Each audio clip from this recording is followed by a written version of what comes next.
إن الحمد لله نحمده ونستعينه ونستغفره ونعوذ بالله من شرور أنفسنا ومن سيئات أعمالنا من يهده الله فلا مضل له ومن يضلل فلا هادي له وأشهد أن لا إله إلا الله وحده لا شريك له وأشهد أن محمدا عبده ورسوله أما بعد فإن أصدق الحديث كتاب الله وخير الهدي هدي محمد صلى الله عليه وسلم وشر الأمور محدثاتها وكل محدثة بدعة وكل بدعة ضلالة وكل ضلالة في النار. أما بعد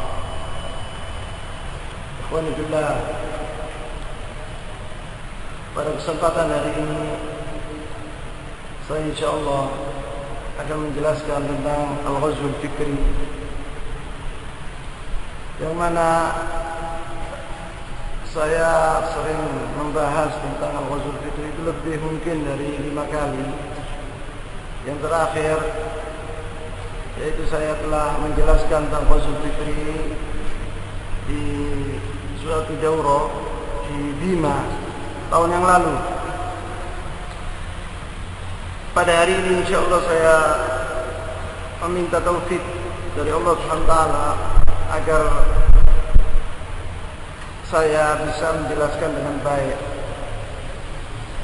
yaitu karena anak belum sempat untuk membaca atau mengaji atau mengulangi, karena anak baru datang dari safar. Yaitu insyaallah saya bisa menjelaskan dengan singkat tentang Ghazwul Fikri, yaitu ta'rif Al-Ghazwul Fikri. Ta'rifnya يقصد بالغزو الفكري الوسائل غير العسكرية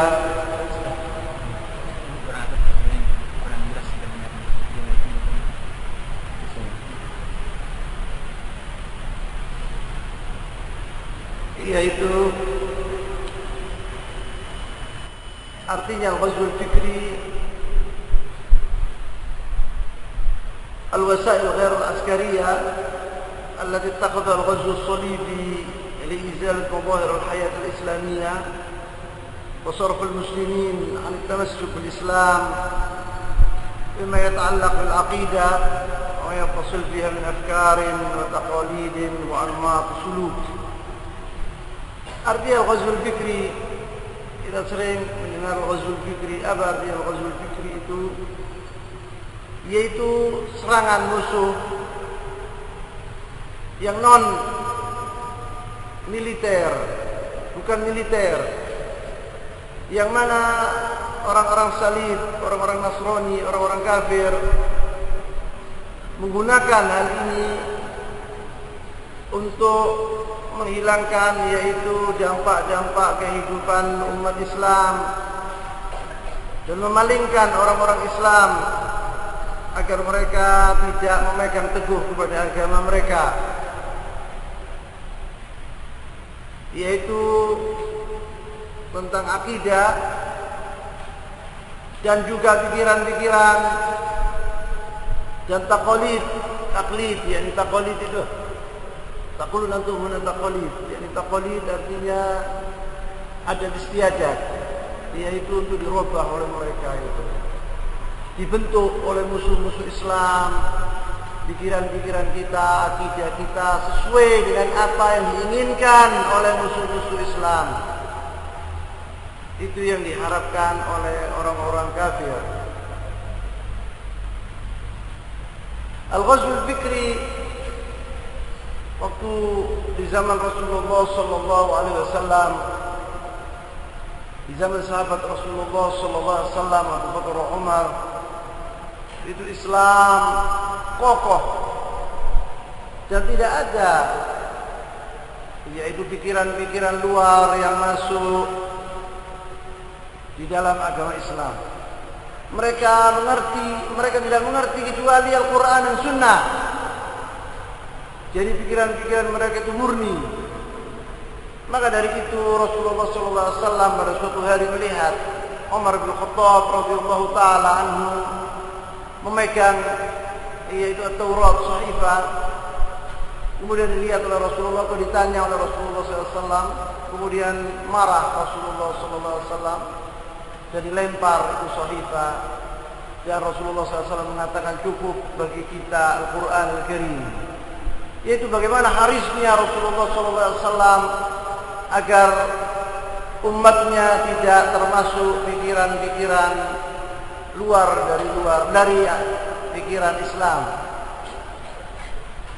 Waktu di zaman Al-Khulafa Ar-Rasyidin atau di zaman Rasulullah dan Abu Bakar dan Umar terutama, itu ashabi Rasulullah SAW dan muslimin waktu itu kokoh, tidak terpengaruh dengan pikiran-pikiran bangsa lain. Tapi setelah itu muncul firqah, yaitu firqah yang pertama muncul itu di zaman Ali bin Abi Thalib radhiyallahu taala anhu, Al-Khawarij, yaitu pertama firqah muncul di kalangan umat ini. Kemudian Syiah, kemudian Qadariyah, kemudian Mu'tazilah. Wal Mu'tazilah haula falasifa, mereka terpengaruh dengan ajaran-ajaran yaitu filsafah Yunani, Romawi, India, Persia. Maka terjadilah pikiran-pikiran baru di dalam agama ini, yang mana pikiran-pikiran ini menyimpang jauh dari agama Allah Subhanahu wa taala. Mereka memegang akal mereka, bukan Quran dan Sunnah yang dipegang oleh mereka, tetapi akal mereka. Tapi pada hari ini saya tidak akan menjelaskan tentang masalah firaq yang dahulu, tetapi saya akan menjelaskan yaitu tentang al-ghazwul fikri yang baru, yang mana datangnya dari Eropa dan Amerika, yaitu pada harb salib, perang salib. Mereka orang-orang barat itu melancarkan serangan ke Timur Tengah, ke umat Islam atau negara-negara Islam waktu itu. Mereka berbondong-bondong dan bersatu untuk menguasai negara Islam yang ada di Timur Tengah waktu itu, yaitu Syam, terutama Palestina dan Mesir. Tetapi mereka itu gagal total.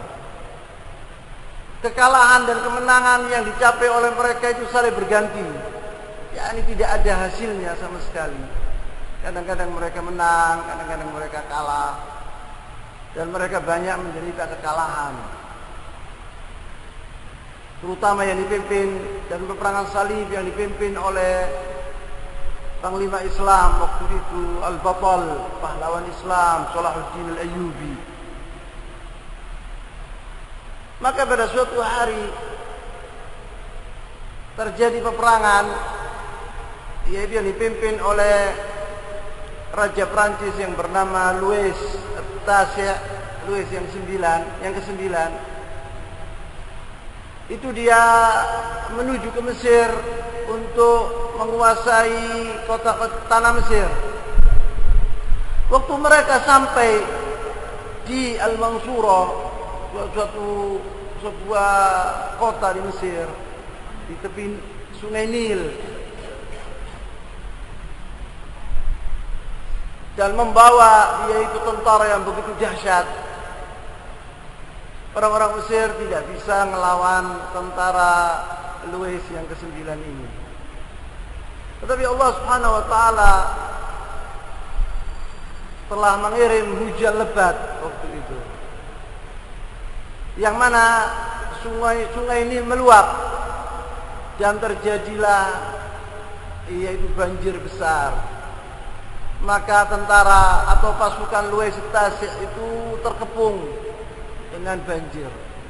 Mereka tidak bisa maju ke kota. Maka mereka duduk di sana berhari-hari, bahkan berminggu-minggu, sampai makanan mereka habis. Mereka dilanda kelaparan yang sangat. Mereka menyerah ke penguasa Mesir waktu itu tanpa perang. Maka tertangkap Louis itu. Louis ditaruh di suatu penjara di Mesir. Kemudian dia waktu di penjara itu fakar, dia berpikir, mungkin iblis datang waktu itu memberi kepadanya ide. Dia mengatakan, dia pikir sama dia, kita ini bertahun-tahun memerangi umat Islam, tidak berhasil sama sekali.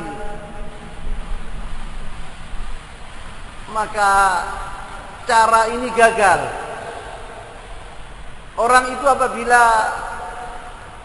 mencoba sesuatu rencana atau suatu,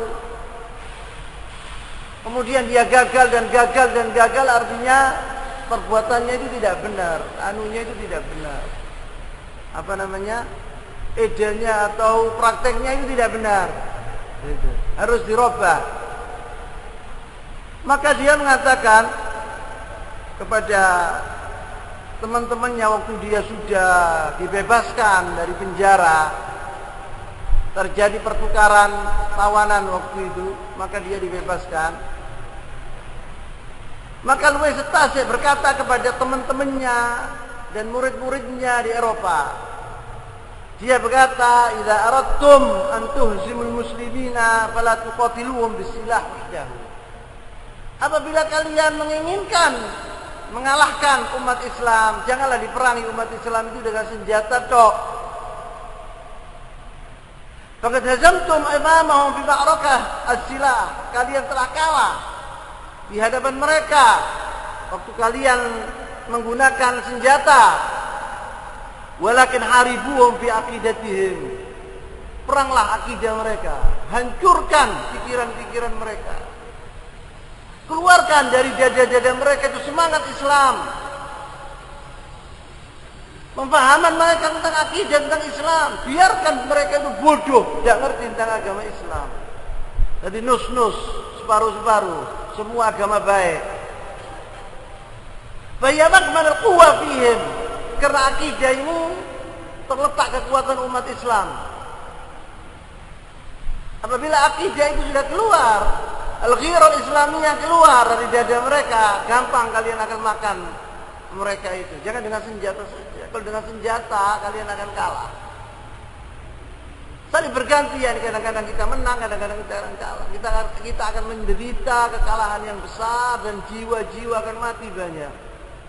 Tetapi dengan serangan pikiran, kita tidak akan rugi sama sekali, bahkan mereka yang akan rugi besar.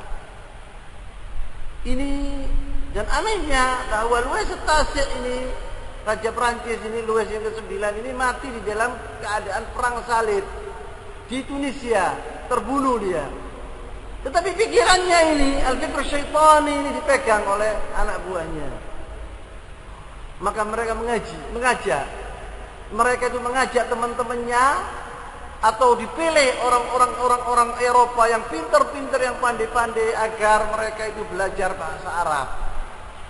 Kemudian mereka membaca buku-buku Islami dengan bahasa Arab. Mereka menguasai bahasa Arab, mereka membaca buku-buku Arab.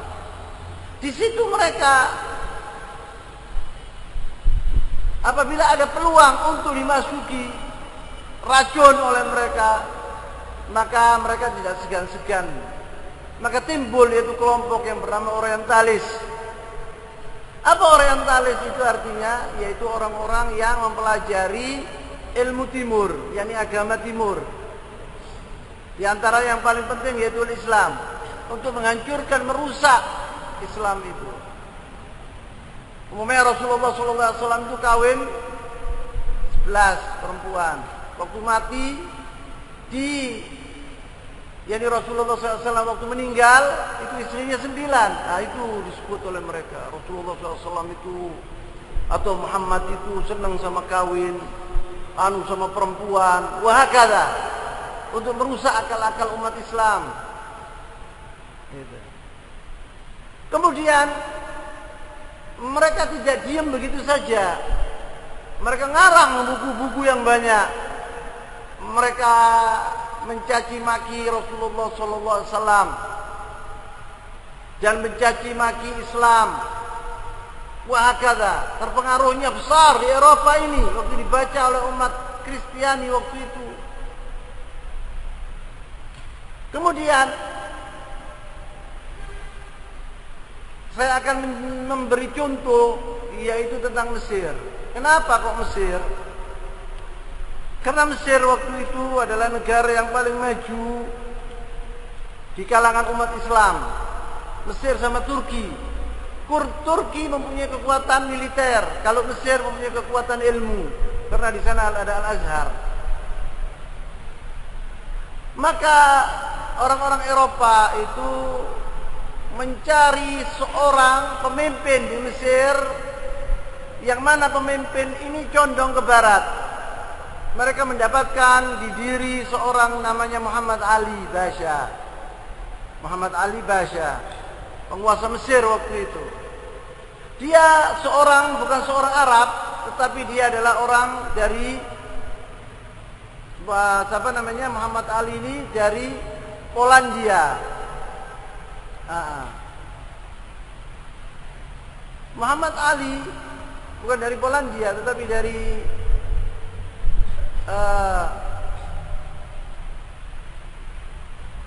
dia dari Eropa. Yang penting Muhammad Ali dari Eropa, dari Albania. Muhammad Ali dari Albania.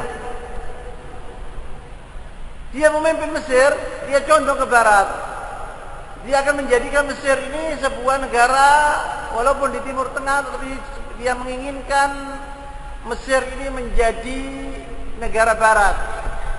Maka dia mengirim orang-orang Mesir yang pandai ke Eropa untuk belajar di sana. Dan dia condong kepada hal-hal militer. Muhammad Ali ini dibantu oleh Inggris, dibantu oleh Perancis. Dan terjadi peperangan yang dahsyat di Al-Jaziratul Arabiyah. Waktu itu timbul Syekhul Islam Muhammad bin Abdul Wahab di Jaziratul Arab, yang mana dia telah menjadikan Ad-Dir'iyah ibu kota Saudi waktu itu, yang ada di Riyadh sekarang ini. Maka Muhammad Ali mengirim anaknya namanya Ibrahim Basha untuk menghancurkan, yaitu pemerintahan Saudi yang baru ini, yang mana dia didukung oleh Inggris. yakni Muhammad Ali ini didukung oleh Inggris untuk menghancurkan, karena Inggris sudah kualaan sama pasukan, yaitu Raja Muhammad bin Saud waktu itu. Maka datanglah Muhammad Ali dengan Ibrahim Basha dengan kekuatan yang dahsyat. Mereka terjadi pertempuran yang dahsyat di Dir'iyah, maka kalah pemerintahan Saudi waktu itu, hancur. Ad-Dir'iyah itu hancur, sama sekali tidak ada rumah yang utuh, dan pohon-pohon kurma dibakar. Maka hancurlah, jatuhlah pemerintahan Saudi yang pertama. Ini yang diinginkan oleh orang-orang Barat. Muhammad Ali waktu itu menginginkan memerangi Yunani, tetapi waktu dia memerangi Yunani itu ditantang oleh orang-orang Barat, oleh negara-negara Barat, terutama Inggris, Perancis. Yaitu terjadi peperangan antara Muhammad Ali dengan negara Yunani di Nafarin, pertempuran namanya Nafarin. Karena dia, Muhammad Ali, merasa dirinya sudah kuat, hebat, maka dia tajarro'a, yakni memberanikan diri untuk memerangi negara-negara Barat. Maka dia tidak dibantu oleh Inggris dan Perancis, bahkan Inggris dan Perancis anti Muhammad Ali waktu itu, dan hancurlah Muhammad Ali. Kekuatan Muhammad Ali hancur karena dia menginginkan untuk memerangi sebuah negara Nasrani. Tidak boleh oleh Inggris dan Perancis. Inggris dan Perancis memberikan, yaitu dorongan kepada Muhammad Ali untuk memerangi negara-negara Islam. Kalau negara-negara Kristen tidak boleh oleh Inggris dan Perancis, karena ini adalah tuan-tuan mereka, tuan-tuannya seperti Muhammad Ali gitu. Dan Muhammad Ali adalah antek mereka. Maka Muhammad Ali waktu itu menginginkan Mesir ini maju seperti Eropa. Maka dia mengirim orang-orang yang pintar di antara orang Mesir ke Eropa untuk belajar. Pertama orang dikirim oleh Muhammad Ali, yaitu seorang alim Azhari, seorang alim dari Al-Azhar yang bernama Rafa'at Rafi' At-Tahtawi. Dia seorang cerdas alim dari ulama Al-Azhar, dikirim ke Prancis, ke Paris. Belajar dia di sana, duduk atau berapa tahun di sana, terpengaruh dengan adanya awal mujtama al-Baris di lingkungan Paris waktu itu. Kagum dia dengan Prancis.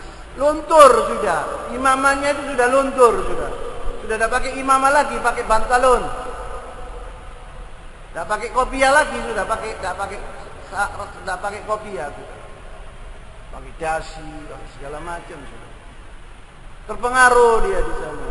Waktu dia kembali ke Mesir, dia mengarang buku cerita dia tentang masalah bagaimana kemajuan di Eropa, bagaimana Paris, bagaimana jalan-jalannya, bagaimana naik klubnya. Dan dia mengatakan bahwa di sana itu di naik klub perempuan sama laki berjangsa dan menyanyi dengan hati yang polos, tidak ada apa-apa, tidak dimasuki oleh rasa syahwat.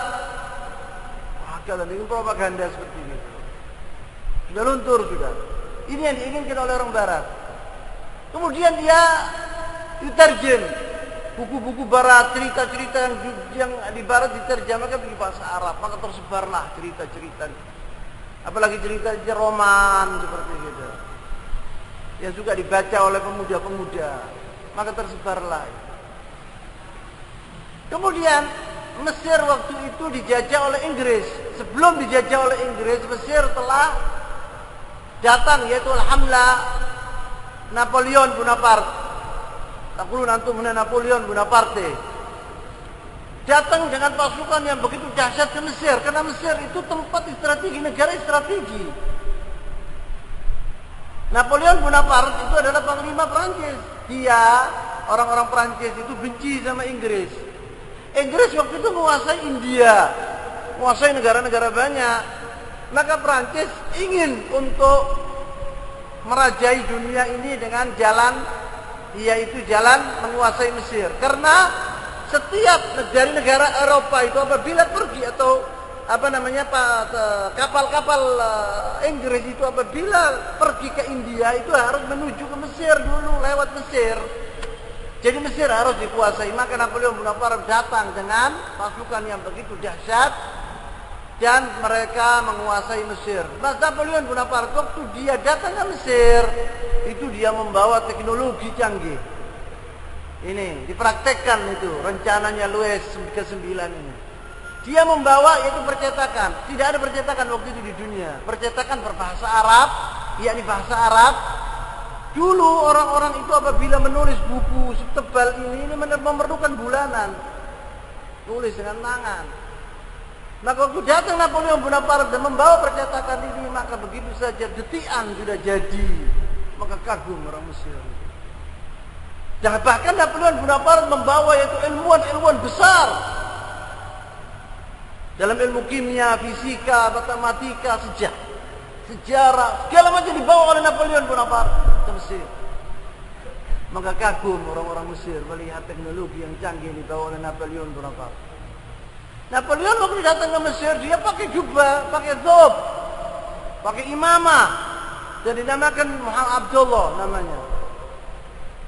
Dia pergi ke Al-Azhar, di Suhnul Azhar, ini namanya Suhnul Azhar ini. Apa namanya ini? Apa namanya? Ruangan ini. Dia pun datang ulama-ulama Al-Azhar waktu itu. Dia ingin bertemu dengan ulama-ulama Azhar, maka Napoleon Bonaparte berpidato bahwa saya datang ke sini untuk menolong kalian. Saya adalah orang Muslim sejati. Saya kesian dengan kalian dan saya akan mengajarkan kepada kalian ini, yaitu agama Islam atau apa, propaganda. Tapi di Mesir waktu itu ada ulama-ulama, maka salah satu dari ulama Al-Azhar yang bernama Abdullah Syarqawi itu berdiri dan berkata kepada Napoleon Bonaparte, "Wahai Napoleon, engkau ini datang dari Eropa dan kita telah mengetahui bahwa negara Eropa itu negara Kristen, bukan negara Islam. Engkau datang ke Mesir, Mesir ini penduduknya Islam, ngerti agama Islam. Kok kau datang mengajari kita agama Islam? Lebih baik kalian pergi pergi ke negara kalian mengajarkan Islam di Paris sana, bukan di Mesir, bukan di Kairo. Maka marah Napoleon Bonaparte itu, maka ulama-ulama Al-Azhar itu yang dilihat sama dia yang besar-besar itu digantung, dibunuh oleh Napoleon Bonaparte. Dan Al-Azhar ini dijadikan sama dia kandangnya kuda oleh Napoleon Bonaparte. Tampak di situ kejahatan Napoleon Bonaparte dan keinginan Napoleon Bonaparte.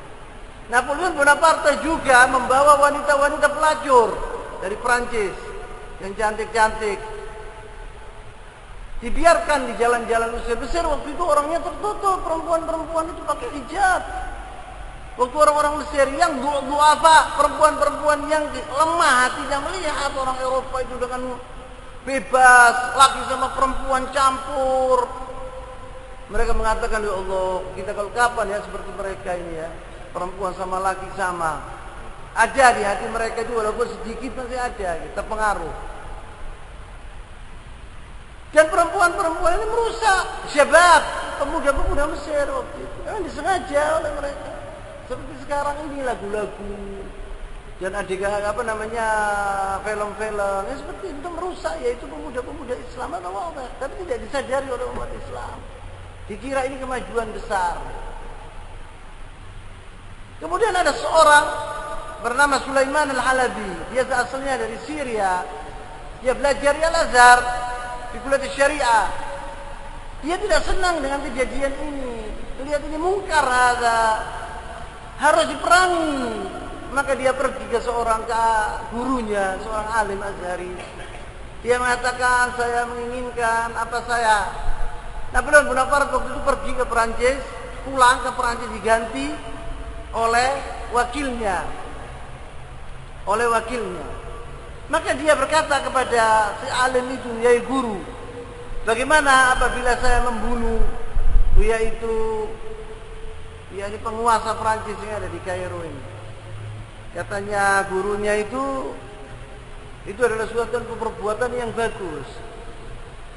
Karena orang ini telah merajalela dan dia musuh Allah di negara kami, dan dia itu menginjak kehormatan kami. Maka Sulaiman Al-Halabi itu waktu dia selesai dari sholat subuh, saya mengharap saudara, apabila ada di antara kalian yang ngantuk, jangan duduk. Saya tidak senang kalau melihat orang ngantuk tidur seperti Al-Akhada. Ya berdiri ahsan, ente tidur di sana, tidak apa-apa. Wallahi tidak apa-apa. Lebih baik ente tidur, jangan hadir. Tidak apa-apa saya. Iya, lebih baik. Yang mau hadir, yang mau mendengar, gitu saja. Hatta walaupun 5 orang, walaupun 3 orang, lebih baik dari banyak tetapi tidak mendengar. Maka baru salat subuh, Sulaiman Al-Halabi itu duduk di sebuah, atau dia bersembunyi di sebuah pohon besar namanya pohon Jumais di Mesir sana. Maka waktu pagi hari datang itu penguasa Prancis yang di Mesir itu dengan sekretarisnya, kemudian melompat Sulaiman Al-Halabi dan dibunuh oleh Sulaiman Al-Halabi dengan ditekam dengan pisau. Maka terbunuh orang itu dan sekretarisnya juga. Maka Sulaiman Al-Halabi ditangkap. Kemudian Sulaiman Al-Halabi ini juga dibunuh. Setelah dibunuh dibakar. Baru dibakar abunya itu, Romad. Abunya itu ditaruh di toples. Sekarang ada di Mathaf, yaitu Museum Louvre di Prancis. Iya. Dia itu kemudian berapa tahun dilawan oleh rakyat Mesir, penjajah Prancis itu mereka angkat kaki dari Mesir. Kemudian datang yaitu penjajah Inggris. Pada tahun Inggris datang ke Mesir, yaitu pada tahun 1822 Miladi. Orang-orang Inggris lain dengan orang Prancis. Penjajah Inggris ini halus.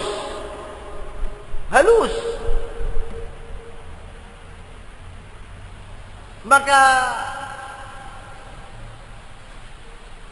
di sana waktu itu dikuasai Mesir oleh seorang Inggris yang bernama Zwimmer, seorang pendeta, asluhu Yahudi, asalnya dia seorang Yahudi, Zwimmer. Dan Zwimmer ini terkenal dengan bencinya kepada Islam. Maka dia waktu pergi ke Mesir, dia melihat Mesir, dia merencanakan untuk membangun sekolah-sekolah Inggris, sekolah-sekolah Eropa di Mesir. Tidak dikirim tok yang pintar-pintar orang Mesir ke Eropa, tidak. Ditambah dengan itu mereka membangun sekolah-sekolah di Mesir.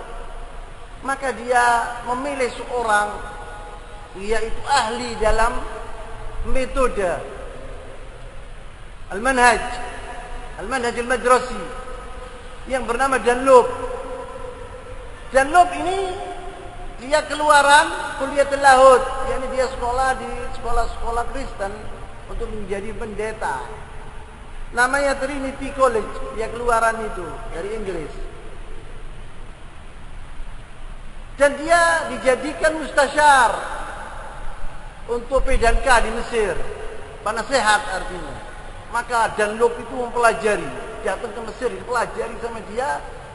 Maka dia mengatakan bahwa perlu di Mesir ini diadakan sekolah-sekolah Eropa untuk menarik anak-anak Mesir, orang-orang Islam ke sekolah di negara-negara mereka, kemudian dicuci akal-akal mereka itu. Maka dibangun sama dia, yaitu sekolah-sekolah Inggris, seperti misalnya ada sekolah-sekolah Prancis yang bernama Frere. Inggris juga membangun di sana, Jerman juga membangun di sana sekolah-sekolah itu. Maka datanglah atau pemuda-pemuda Islam, anak-anak Islam sekolah di sana. Dia dulu di Mesir itu yang terkenal Al-Azhar. Orang Al-Azhar itu kita tahu pakai thob, kemudian pakai kopiah merah itu, kemudian pakai surban, itu namanya di sana Coca-Cola merah itu. Surbannya itu. Mereka mengatakan ini kuno. Sebab orang itu manusia itu senang dengan hal yang baru gitu. Hal seperti gitu kuno. Maka Dunlop mengatakan kepada murid-murid yang baru itu harus dia pakai pakaian celana pendek. Kalau dia masih kecil, celana pendek.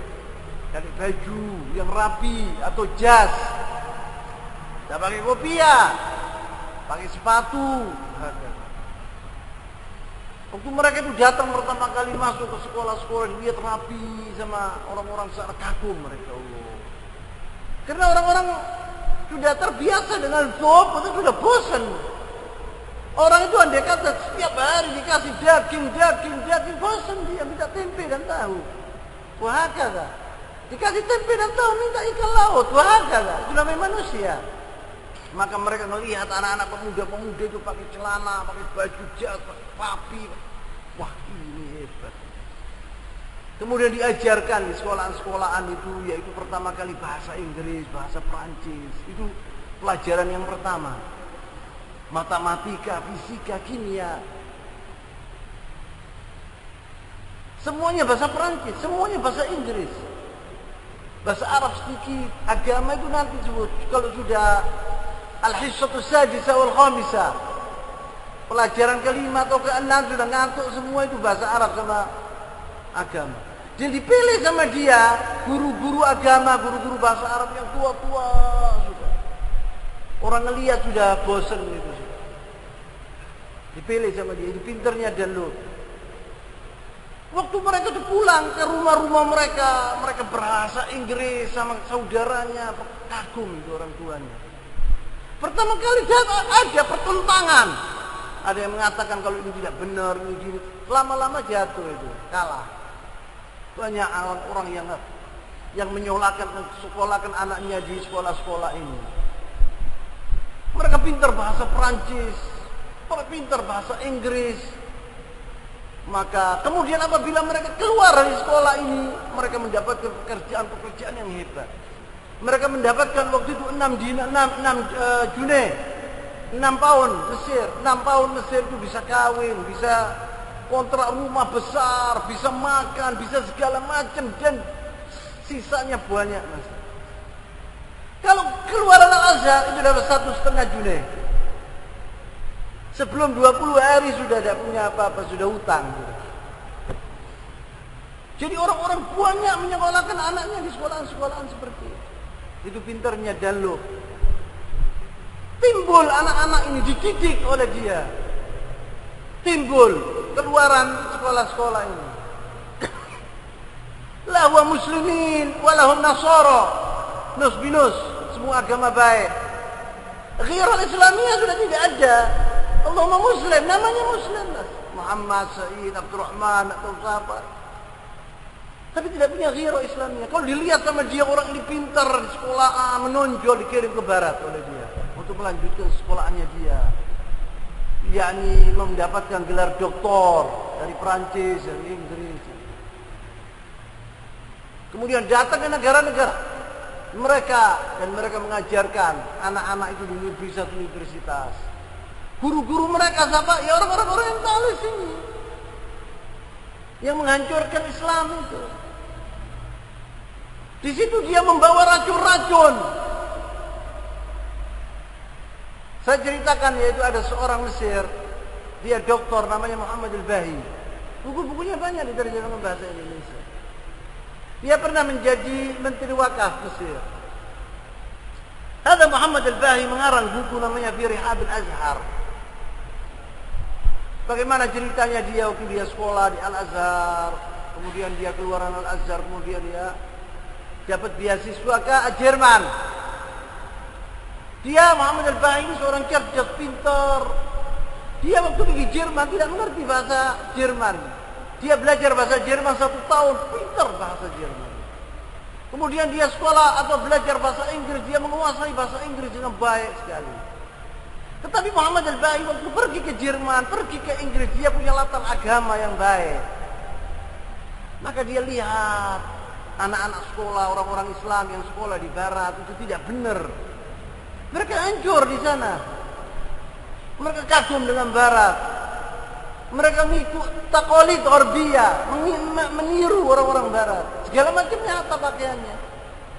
Kemudian Muhammad Al-Bahi itu diutus sebagai guru besar di Kanada, Universitas Kanada. Maka dia sekolah banyak orang-orang Indonesia keluaran universitas ini yang di Kanada. Di antaranya siapa namanya? Fuad Hasan, Menteri PDNK dulu. Banyak lainnya. Muhammad Al-Bahi mengajar di situ. Guru-gurunya banyak dari negara-negara Islam Muslimin, dari Pakistan, dari Turki, dari Mesir. Tapi mereka ansaf Muslimin, separuh-separuh agama mereka. Itu anak-anak, itu mahasiswa-mahasiswa yang dari negara-negara Islam. Apabila dia datang ke universitas itu dibawa oleh mereka itu ke pabrik-pabrik, masone, yaitu pabrik roket, pabrik pesawat, pabrik atom, pabrik kagum itu. Mereka mengatakan, kenapa kita maju seperti ada di negara kalian seperti ini? Tidak ada. Kenapa kok kita maju? Mereka mengatakan tidak tahu. Karena kita meninggalkan agama kami. Maka kalian apabila meninggalkan agama kalian, kalian akan maju seperti kami. Mereka mengatakan ini. Ini Muhammad Al-Bahi sendiri yang mengatakan dia ini guru di sana. Maka dia mengumpulkan guru-guru itu yang katanya muslimin. Dia mengatakan kalian telah mendengarkan apa yang dikatakan oleh orang-orang Galia. Terus kalian bagaimana pendapat kalian? Harus kalian meletakkan jabatan keluar dari universitas ini. Ainal ghira? Mana ghira kalian terhadap agama kalian? Maka Muhammad Al-Bahi meletakkan jabatan dan dia pergi ke Mesir. Jadi dia menulis buku ini. Jadi dia menasihati umat Islam, orang-orang Islam agar jangan pergi ke barat, sekolah di barat. Tidak ada orang yang selamat belajar di barat sama sekali. Illa man rahima rabbuk. Dia akan datang dari negara barat sana, berubah sudah pikirannya. Kalau tubuhnya tidak gemuk, biasanya kurus tubuh di sana itu bukan yang penting akalnya. Pikirannya akan berubah 100%. Dia namanya Muhammad Said Abdurrahman, tapi pikirannya John Michael wa Bush. Ini yang diinginkan oleh orang-orang Barat. Kemudian apa yang dilontarkan oleh mereka itu pertama, bukan agama yang dipukul oleh mereka, yaitu bahasa Arab. Kenapa kalian, terutama kepada kita bukan orang Arab ini? Mereka mengatakan, kamu orang-orang Indonesia, ya fulan, iya. Kenapa itu Pak belajar bahasa Arab? Oh, sebab bahasa Arab itu bahasa Islam. Jangan mau kalian diperbudak oleh orang Arab. Bikin apa kalian belajar bahasa Arab? Lebih baik bahasa Inggris, bahasa Prancis maju, bahasa internasional. Jadi seorang Muslim itu tidak punya ghirah untuk belajar bahasa Arab. Dia dihantam di situ. Dia tidak mau belajar bahasa Arab. Lebih baik dia kursus bahasa Inggris, bahasa Prancis, bangga dia kalau bisa bahasa Inggris atau bahasa Prancis itu. Dan ini telah dilontarkan oleh mereka itu dan dirusak bahasa Arab itu bukan hanya di Indonesia atau di negara-negara bukan negara Arab, bahkan di negara Arab pertama kali 100 tahun yang lalu lebih. Mereka mengatakan kalian ini bikin apa belajar bahasa Arab? Berat bahasa Arab itu, sulit bahasa Arab itu. Ada nahwu, ada sorf, ada datu apa, imlaknya berat. Lebih baik kalian ini bicara bahasa Ami, pasaran Mesir. Pasaran Mesir itu gampang. Kemudian kalau nulis jangan nulis bahasa Arab, tulisin bahasa Latin, ABC dia itu. Lebih baik, tetapi ditantang di sana, gagal total. Itu berkali-kali. Apabila kalian membaca tentang hal itu, tetapi ditantang mereka itu di sana. Dan murid-murid mereka yang datang dari Eropa itu, yang bergelar doktor, itu melontarkan omongan seperti ini. Tetapi dilawan mati-matian, habis mereka itu. Tapi hidup di negara-negara kami, di Indonesia, hidup mereka itu. Pikiran-pikiran yang ada di Indonesia seperti Islam liberal itu sudah lama di sana, sudah 100 tahun yang lalu baru muncul di Indonesia. Jadi pahlawan kesiangan yang dilontarkan oleh orang-orang yang kita dengar sekarang ini. Ada zaman ada dari dulu. Pada suatu hari saya akan ceritakan, yaitu Dr. Toha Hussein di antara orang-orang yang dikirim ke barat. Dia seorang buta dari Mesir, tetapi dia seorang cerdas, pintar. Dia sekolah di Al-Azhar. Dan dia membenci Al-Azhar. Kemudian dia dapat gelar doktor di Universitas Kairo, kemudian dia dapat beasiswa ke Prancis di Sorbonne. Dia apabila berbahasa bahasa Prancis itu pintar seperti orang Prancis. Sampai dia keluar dari sekolahannya atau universitas yang terkenal, yaitu Sorbonne. Dia pergi ke Mesir, dia bilang ngajar di Mesir. Pertama dia ngajar yaitu di Kuliatul Adab, yaitu kuliah sastra di sana. Dia membawa tentang syair jahili. Dia mengajar apa? Syair jahiliyah. Dia mengatakan bahwa syair jahiliyah itu dibuat oleh orang-orang sekarang. Tidak ada, dari dulu itu tidak ada. Bahkan dia mengatakan dalam secara yang Al-Quran ada, yakni dibuat. Tetapi di situ orang-orang sana bukan seperti, maaf saja, bukan seperti orang sini. Orang sana itu pikirannya luas dan dia itu suka membaca.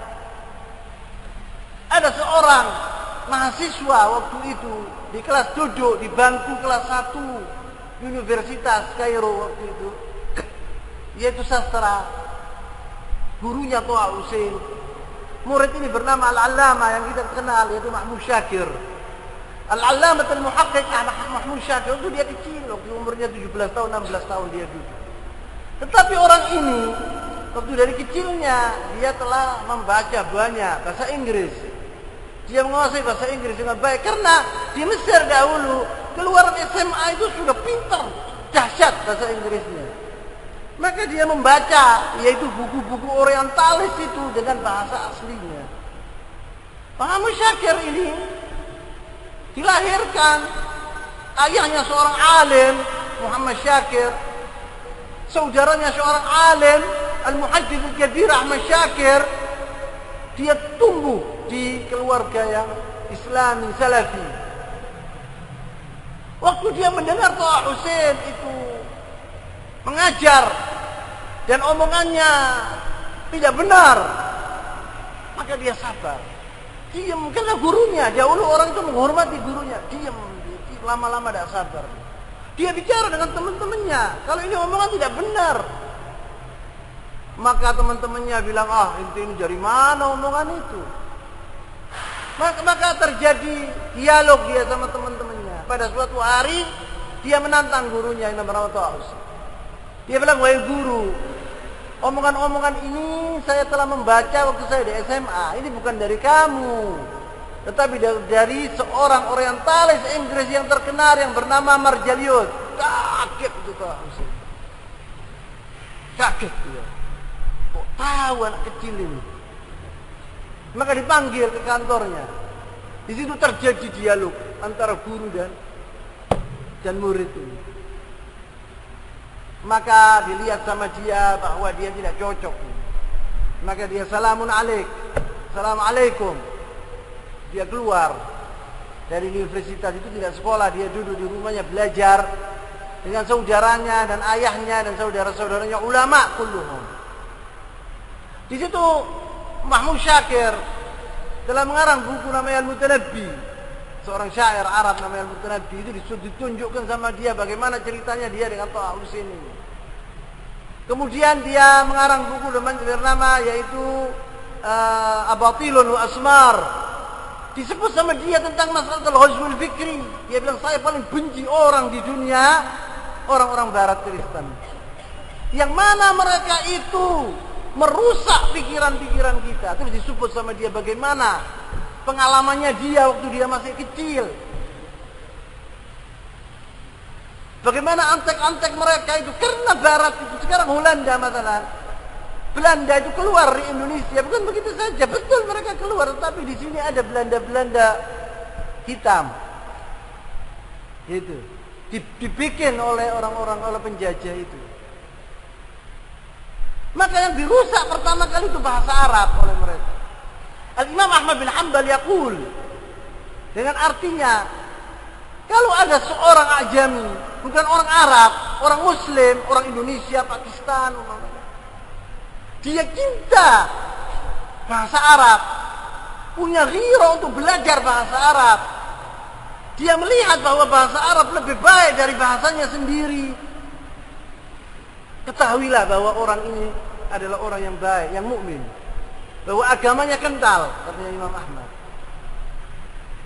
Kalau ada seorang mengatakan, dia meremehkan bahasa Arab, membenci bahasa Arab, ketahuilah bahwa imannya lemah. Dia akan cepat termakan. Maka yang dipukul pertama kali oleh mereka itu bahasa Arab.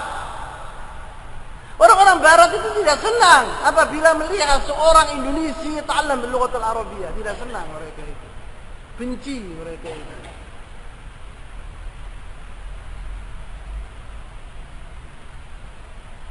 Yang ada sekarang ini, karena bahasa Arab itu juz'un min ad-din, kata Umar bin Khattab radhiyallahu taala anhu.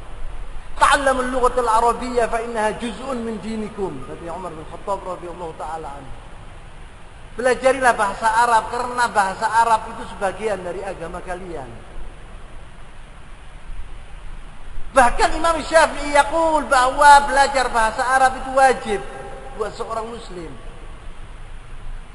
Dan telah dijelaskan oleh Syekhul Islam bin Taimiyah dalam bukunya Iqtida'us Shiratal Mustaqim, ahamiyat ta'lim al-lughatil arabiyyah, bagaimana orang. Bahkan Syekhul Islam bin Taimiyah yaqul, orang yang bisa bahasa Arab kemudian dia berbahasa bahasa yang lain, dia munafik. Bahkan di masjid dahulu di zaman aslafina, apabila seorang itu berbahasa di bahasanya sendiri di masjid, dikeluarkan atau dipukul dia. Tidak boleh, harus berbahasa Arab. Dengan begitu mereka itu punya ghirah Islamiyah. Maka tidak bisa orang-orang barat untuk memengaruhi orang tadi. Tapi apabila kita ini benci dengan bahasa Arab, dengan bencinya dengan bahasa Arab, atau kita tidak mengerti bahasa Arab, otomatis kita tidak akan mengerti agama. Tidak ada orang di dunia alim tidak mengerti bahasa Arab. Qul anwa. Dahulu ulama-una yang di Andalusia, yang di Spanyol, dahulu seperti Al-Qurtubi, seperti Ibn Hazm, ulama Andalus, ulama Spanyol dahulu, itu tidaklah mereka itu menulis dengan bahasanya sendiri, tidak. Semuanya menulis dengan bahasa Arab. Buku-buku mereka seluruhnya dengan bahasa Arab.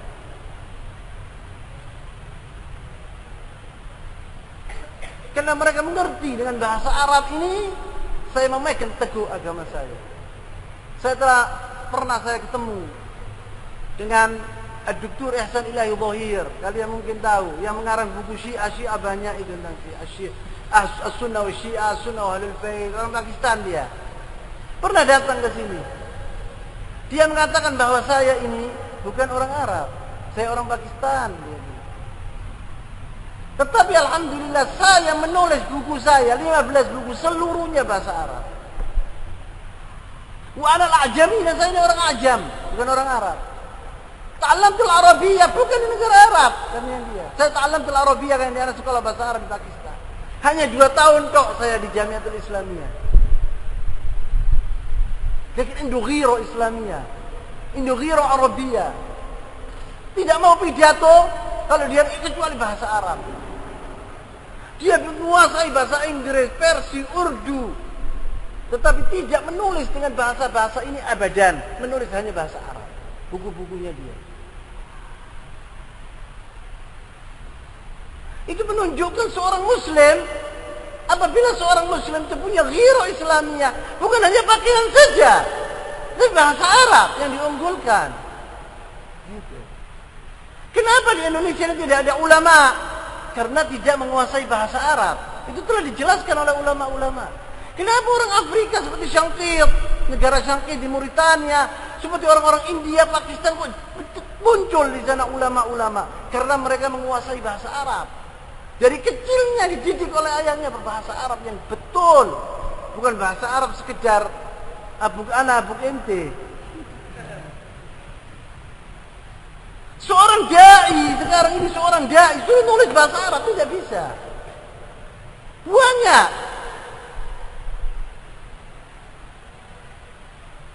Dengan baik atau pidato berbahasa Arab tidak bisa, kecuali man rahimah rabbuk.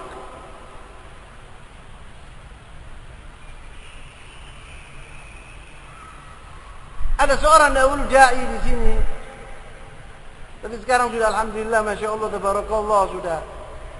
Itu pernah bilang dalam pidatonya, bukan semua orang yang berbahasa Arab itu mengerti agama. Banyak orang-orang ngerti bahasa Arab, sastrawan orang Arab itu tidak mengerti agama, bahkan mereka sekuler. Anak jawab yang benar omongan ente. Banyak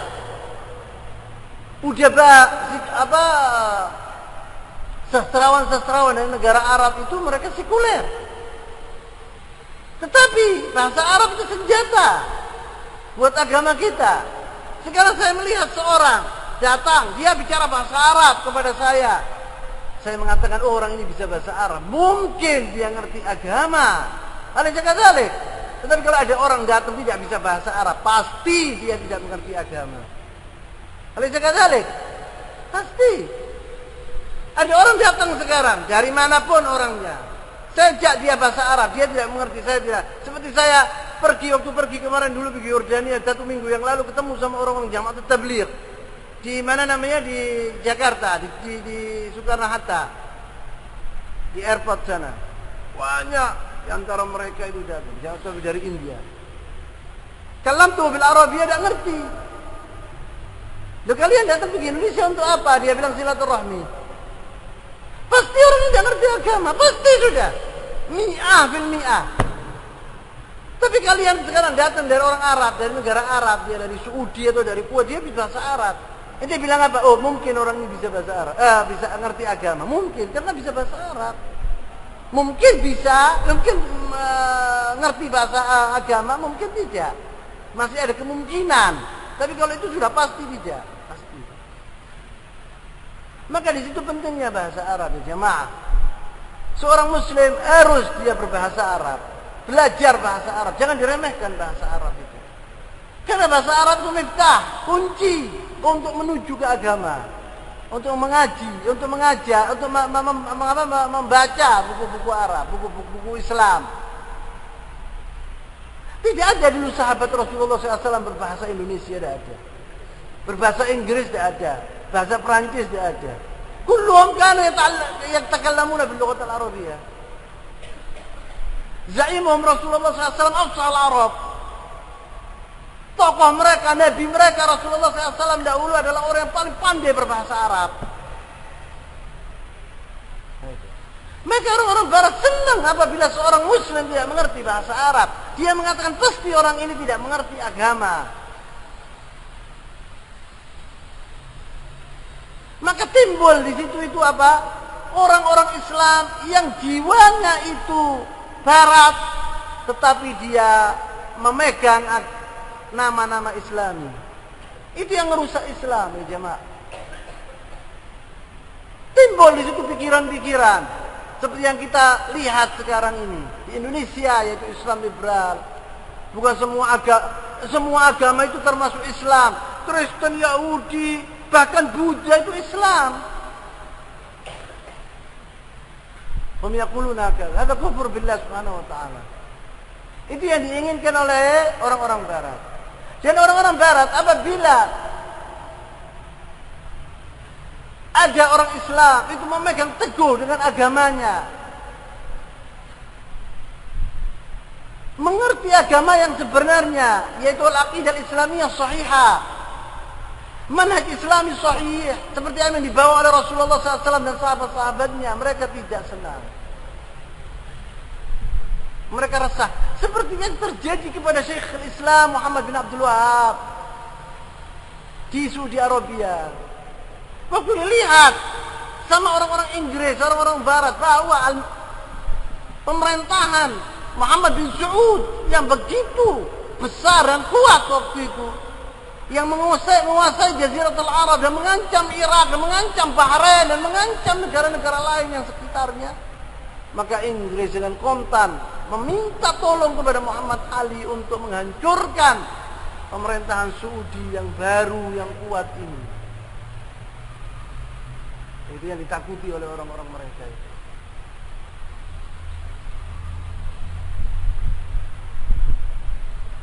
Maka alhamdulillah sekarang ini banyak, terutama di negara-negara seperti di Mesir, di negara-negara Arab, itu telah waspada bahwa ini adalah ajaran-ajaran yaitu Barat, yang mana mereka itu menginginkan untuk menghancurkan yaitu negara-negara atau orang untuk menghancurkan agama kami. Jadi apabila mereka itu membuat propaganda seperti ini, seperti Islam liberal, itu tidak payu banyak di sana, sudah barang yang yang sudah kasidah, yang sudah basi, sudah tidak payu lagi di sana. Sudah tahu mereka itu. Tapi di negara kami, lil asaf syadid, omongan-omongan seperti itu besar sekali ya jemaah wallahi. Dan ini dibawa oleh orang-orang banyak, terutama orang-orang hizbiyin, orang-orang ini terpengaruh dengan hal-hal seperti itu.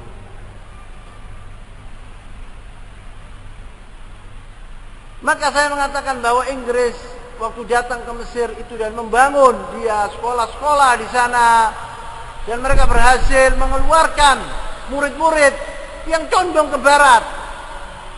Waktu itu 100 tahun yang lalu atau lebih, itu mereka mempunyai siasat Inggris itu yang bernama siasat itu namanya bati'un walakin akid. Bati'un lakin akid, yakni pelan-pelan tapi pasti. Pelan tapi pasti. Mereka tidak bergesa-gesa. Gitu. Sedikit demi sedikit. Tetapi al-asaf syadid, untuk mereka menyayangkan bahwa apa yang diinginkan oleh mereka itu hampa. Setelah 100 tahun atau lebih, hasilnya dilihat oleh orang-orang barat itu hampa. Maka Zuhair dalam sebuah muktamar itu ditanya oleh orang-orang, "Wahai Zuhair, kita telah berusaha mati-matian di Mesir dan di negara-negara lain di India untuk menjadikan umat Islam ini Kristen, tetapi tidak berhasil. Yaitu yang terjadi apa? Seorang bayi keluar dari perut ibunya, tidak diketahui siapa orang ini, maka diambil oleh orang Kristen di gereja, maka dia menjadi orang Kristen. Dan seorang tua kan sudah hampir mati, itu masuk ke dalam. 2 orang itu yang masuk dalam agama Kristen. Bertahun-tahun kita berusaha untuk menjadikan umat Islam itu Kristen, tidak berhasil sama sekali. Tidak ada satupun orang Muslim yang mau. Apa katanya Zweimer? Bukan itu yang penting. Yang penting kita menjadikan umat Islam ini tidak mengetahui tentang agamanya. Apabila seorang Muslim itu sudah mengatakan semua agama itu baik, agama Islam, agama Kristen, Yahudi itu sama saja, itu cukup buat kita, kan? Itu yang paling penting. Itu mereka berhasil di situ. Maka terjadilah umat Islam ini sekarang adillah tidak mempunyai rasa ghirah terhadap agamanya. Lain dengan dahulu. Kalau dahulu umat Islam ini waktu zaman salib, waktu zaman Tatar, mereka datang ke negara-negara Islam, mereka menguasai negara-negara Islam. Tetapi ghirah itu menyala-nyala. Begitu umat Islam kalah, bangkit lagi. Dan ya'linunul jihad, dan mereka itu bersemangat untuk berjihad dan mengeluarkan musuh Allah dalam negara diusir, ya dipenjajah itu dari negara-negara mereka. Tapi setelah ghazwul fikri, pikiran-pikiran itu masuk di akal-akal orang muslimin. Tidak ada lagi sudah. Bikin apa dia akan berjihad? Bikin apa dia membenci seorang Kristen? Ainal wala wal bara? Tidak ada sudah wala. Tetangga anak Kristen, iya, baik, lebih baik dari itu seorang Muslim itu ya kata. Dia tahu kalau omongannya hada khatir, omongannya itu bahaya. Dia waktu sakit, anak tidak dibantu oleh saudaraku Muslim, anak dibantu oleh tetanggaku yang Kristen. Tapi anak cinta sama orang Kristen ini, hada al khatir. Padahal dalam agama, seorang Kristen dan seorang kafir tidak boleh disenangi sama sekali. Tidak boleh. Tetangga ya tetangga, tetangga ya tetangga. Baik ya baik, ngirim makanan ya ngirim makanan. Tapi dalam sesuatu apa namanya? Zawaj atau Eid Raya, Christmas, mereka datang berbondong-bondong menuju ke tetangganya tadi, ikut serta ikut serta dengan mereka merayakan. Hada kufur billah. Dan hada aqidah.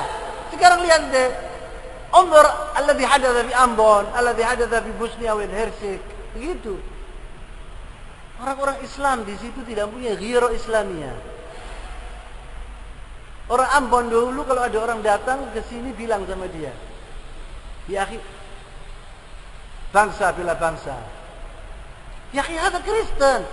Tak penting, yang penting dari Ambon. Wallahi ada orang Ambon dulu yaqulun hadzal kalam. Ilyas Bikal dulu seorang Kristen musuh Islam, ibunya pendeta, menang dalam tinggi perayaan besar-besaran, orang Islam dan orang Kristen dansa bareng bersama-sama. Ainal wala wa ainal bara'. Ini yang terjadi sekarang di Ambon. Jangan disalahkan. Salahkan orang-orang dia sendiri. Harus orang Ambon ini menyesal atas perbuatannya dia orang sendiri. Kalian apabila membaca Al-Bosna wal Hersek, Bosnia, begitu. Dahulu Uthman ini, ceritanya Uthman. Uthman ini seorang Muslim dari Bosnia, punya keluarga Muslimin, tetangganya Kristen. Teman sama sohibnya itu Kristen. Luar biasa. Kalau Raya Idul Fitr datang, si temannya itu memberikan kepada dia hadiah, rangkul-rangkulan, ambung-ambungan, dansa bareng, menyanyi bareng. Kalau ini Christmas ini datang si Uthman dan anak-anaknya dan istrinya, kata, la ya'rifuna ad-din, la yusallun, wala. Semua agama baik. Waktu terjadi pembantaian, siapa yang membunuh Uthman? Tetangganya ini sendiri. Dibunuh dia, keluarganya semua habis. Sampai darahnya muncrat di dinding. Uthman ini minta tolong, saya jangan dibunuh. Dibunuh sama dia bisa-bisa.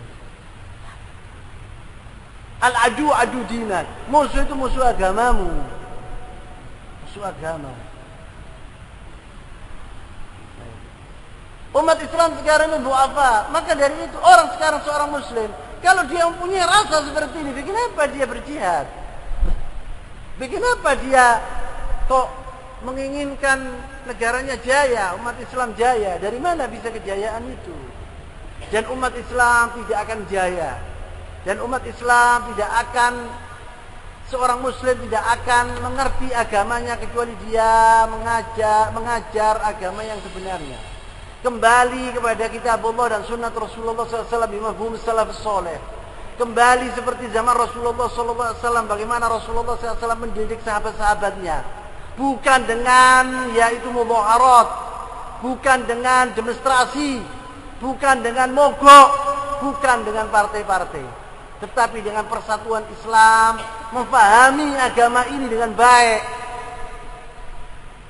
yaitu at-tasfiyah wa tarbiyah.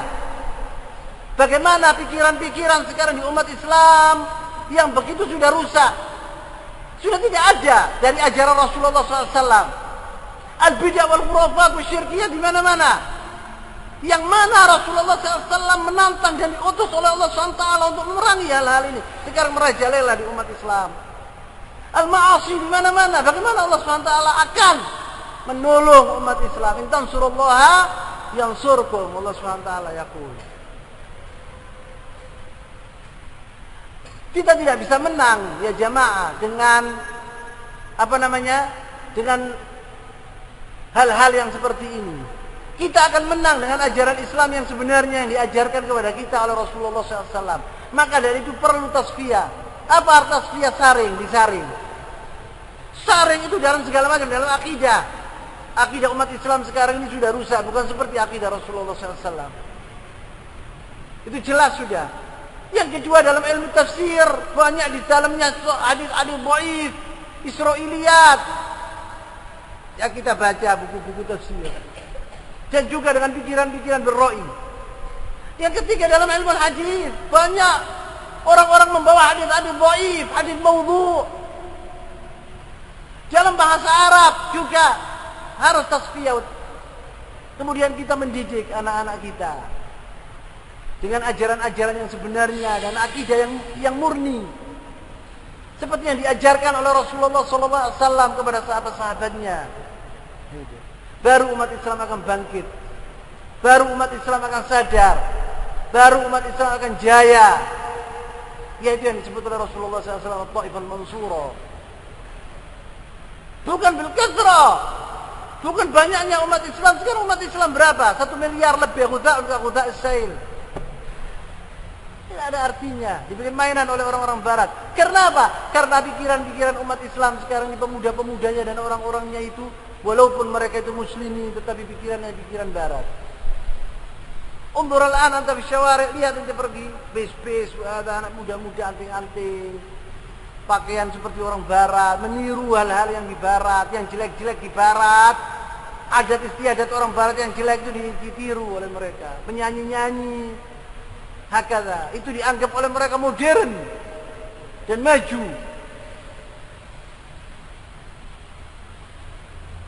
Maka itu dari itu ya jamaah perlu kita waspada.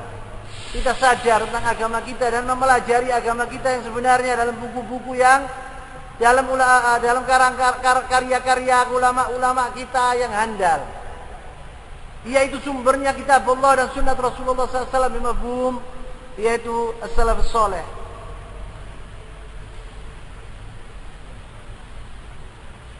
Zuhaimar ini yang saya katakan Zuhaimar tadi itu adalah Mubasyir Prustastani atau Prustanti. Dia itu seorang pendeta dan dia mempunyai kegiatan luas di masalah kristenisasi, dan juga dia waktu mau mati dia berwasiat untuk dikubur di kuburan orang-orang Yahudi. Ini adalah musuh-musuh Islam. Kalau di Turkiya, ini tentang Mesir saya tadi menjelaskan. Kalau tentang di Turkiya mempunyai kekuatan besar. Turkiya waktu itu telah menguasai negara-negara Eropa. Maka mereka ingin menghancurkan negara Turki ini, agar negara Turki ini lemah. Maka mereka orang-orang barat mengirim atau mendidik seorang di antara mereka. Orang barat apabila menghancurkan negara Islam, bukan dari mereka, bukan yang bernama Antonio atau Michael atau Bush, bukan, tetapi yang menamakan siapa? Muhammad, Ali, dari golongan orang Islam sendiri. Itu maka terjadi di Turki sana, dia mengangkat seorang yang bernama Mustafa Kemal Atatürk. Dia sebetulnya Muhammad Mustafa Kemal Atatürk itu seorang Yahudi dari Junma. Junma itu sebuah negara atau sebuah kota di sebuah provinsi di Turki.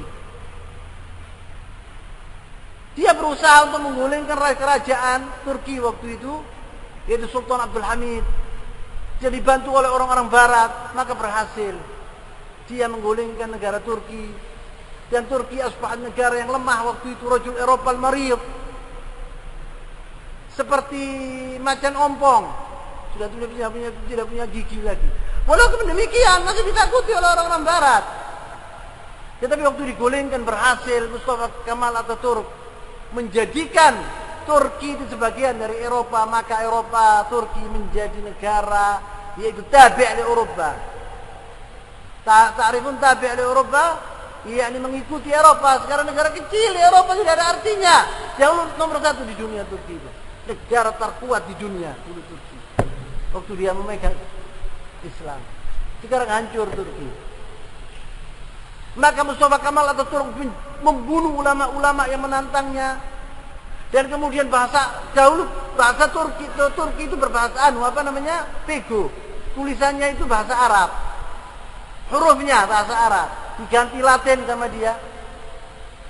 Harus pakai topi orang-orang, pantalon, tidak boleh pakai thawb, tidak boleh. Adzan juga dirubah dengan bahasa Turki, tidak boleh Allahu Akbar, Allahu Akbar. Wahakala di Turki. Mereka berhasil menjadikan Turki itu sebagai negara sekulerisme atau sekuler. Jadi gampang atau mudah untuk orang-orang barat untuk menguasai yaitu negara-negara Islam dengan pikiran ini. Maka terjadilah penjajahan kemudian. Orang Islam waktu itu sudah lemah, agamanya sudah lemah, maka mereka berhasil. Dahulu mereka tidak berhasil. Menjajah negara Islam tidak berhasil dahulu. 2 tahun, 3 tahun, 4 tahun, 100 tahun diusir.